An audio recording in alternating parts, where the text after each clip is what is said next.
สบายดีไอเวียทุกคนเนาะในคลิปนี้ตุยจะมาสอนเทรดสำหรับไผที่ยังเทรดบ่เป็นยังบ่ฮู้ว่าจะวิเคราะห์แบบใดเบิ่งคลิปนี้ให้จบเลยเนาะซึ่งในคลิปนี้ตุยจะมาเทรดแบบการใช้เทคนิคแบบง่ายๆเลยก็คือเทรดตามสีของแท่งเทียนเขียวตามเขียวแดงตามแดงซึ่งเทคนิคตัวนี้เนาะว่าจะเป็นมือเก่าหรือมือใหม่ก็สามารถที่จะนำไปปรับใช้ได้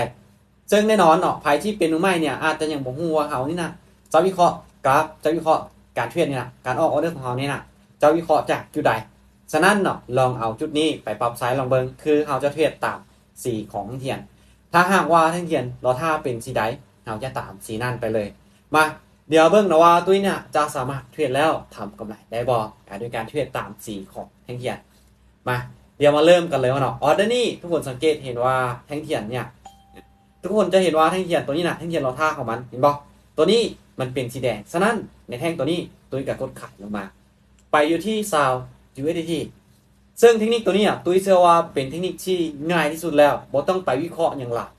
บ่ต้องไปวิเคราะห์ว่าแนวโน้มของตลาดในปัจจุบันนี้นะมันเป็นแบบใดนะครับแนวต้านบ่ต้องไปวิเคราะห์อย่างเลยเพียงแต่ว่าสังเกตสีของแท่งเทียนเท่านั้นเขียวตามเขียวแดงตามแดงถ้าหากว่าพลาดก็เพียงแต่ว่าคูณเงินเอาว่าเนาะเห็นบ่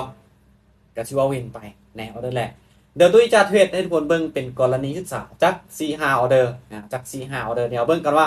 ตุ้ยเนี่ยจะทำกำไรได้บ่และอัตราชนะนี่นะจะมีหลายน้อยส่ำใดมาเดี๋ยวมาเบิ่งกันถ้าหากว่าแท่งตัวนี้ยังเป็นแท่งสีเขียวอยู่ตุ้ยจะตามซื้อขึ้นไปแต่ถ้าว่ามันลงมาเป็นแดงแน่นอนตุ้ยจะตามขายโอเคทุกคนจะเห็นแล้วนะว่าตัวนี้มันลงมาเป็นแดงแล้วฉะนั้นเอากลับกดขายลงมาเลยกดขายลงมาเลยในจุดนี้เห็นบ่ถ้าหากว่าเราสังเกตจากที่ผ่านมานี่โอ้ได้ผลหลายไม้ได้เห็นบ่สังเกตเบิ่งจากที่ผ่านมานี่นะได้ผลของเขาจะหลายไม้เห็นบ่เขียวตามเขียวแดงตามแดงพลาดไม้1 2ไม้เฮากับคูณขึ้นไปเฮาก็สามารถที่จะทำกำไรจากการเทรดได้แล้วเห็นบ่เทรดแบบง่ายๆบ่ต้องไปวิเคราะห์ว่าจะเป็นมือใหม่บ่ฮู้หยังเลยก็สามารถที่จะเทรดได้สามารถที่จะเทรดได้คือกันมาเบิ่งกันออเดอร์นี้โอเคออเดอร์นี้ถือว่ามันขึ้นไปได้ลงมาแล้วสามารถขึ้นไปได้มาในเมื่อวันพลาดเนาะในเมื่อวันพลาดคุณจะไปต่อจาก1 2เด้อ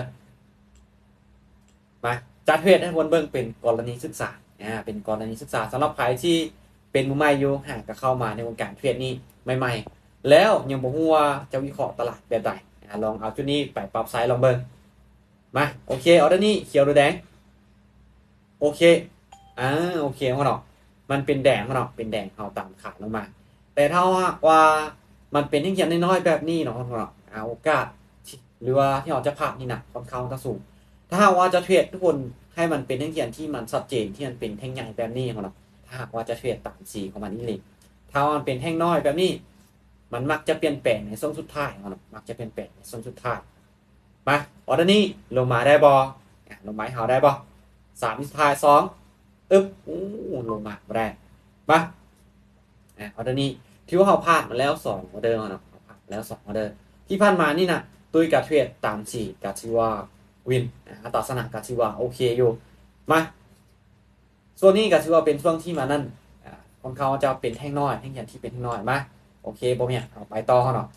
ไปต่อได้ออเดอร์นี้เป็นแท่งใหญ่แบบนี้เห็นบ่แท่งเทียนเราท่าของมันเป็นสีแดงโอเคตามขายลงมาเลยตามขายลงมาต่อแล้วเนาะบ่ต้องไปวิเคราะห์อีหยังหลักเพียงแต่ว่าสังเกตเบิ่งแท่งเทียนเราท่าของมันเป็นสีใดเอากระตามมันไปสีนั้นมาเบิ่งกันว่ามันนี่น่ะจะผ่าสูงสุดจะไม่จะผ่าสูงสุดจะไม่มาออเดอร์นี้เป็นออเดอร์ที่3ที่เฮานั้น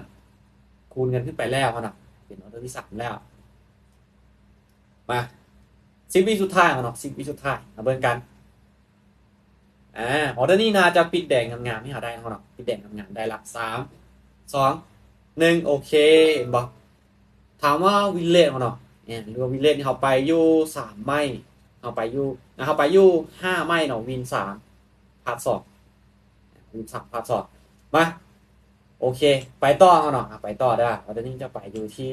20คือเก่าเนาะไปอยู่ที่20คือเก่ามาสังเกตเบิ่งช่วงสุดท้ายเนาะช่วงสุดท้ายถ้าว่ากราฟหรือแท่งเทียนตัวนี้เป็นสีเขียวอยู่เขาจะตามซื้อขึ้นไปโอเคแท่งเทียนตัวนี้ยังเป็นสีเขียวอยู่เขาจะตามซื้อขึ้นไปต่อบ่ อันนี้ตัวนี้เป็นสีเขียวอยู่เนาะฉะนั้นออเดอร์นี้จัดไปที่ซื้ออีกคือเก่าเนาะเขียวตามเขียวแดงตามแดงแบบง่ายๆเลยทางช่วงที่มันเป็นเทรนอยู่โอกาสที่เรานั้นจะสนามนี่เนาะเขาจะมีหลายได้มาจะไหนกลับขึ้นไปได้ปะตัวนิ่งคันอีกมาหนึ่งลูก3 2ได้ปะอีกโอเคสวยกับเชือกลับขึ้นไปได้เนาะนี่เขาเนาะสำหรับใครที่เป็นไม่ลองเอาไปปรับไซส์ลองเบิ่งก่อนได้คือในกรณีที่แท่งเทียนเราท่าของมันเป็นสีแดงเรากกดขายลงมาและในกรณีที่แท่งเทียนเราท่าของมันเป็นสีเขียวเราก็กดซื้อขึ้นไปเทรดแบบง่ายตามสีของมันมือไม่เนาะลองเอาไปปรับไซส์ลองเบิ่งสำหรับใครที่ยังวิเคราะห์ตลาดบ่เป็นว่าเราจะสังเกตแบบใดนะบางคนเนาะอาจจะสังเกตแนวโน้มของตลาดบ่เป็นนะครับแนวต้านยังบ่เป็นก็สามารถที่จะเอาที่นี่ตัวนี้ไปปรับสายได้เพราะเนาะ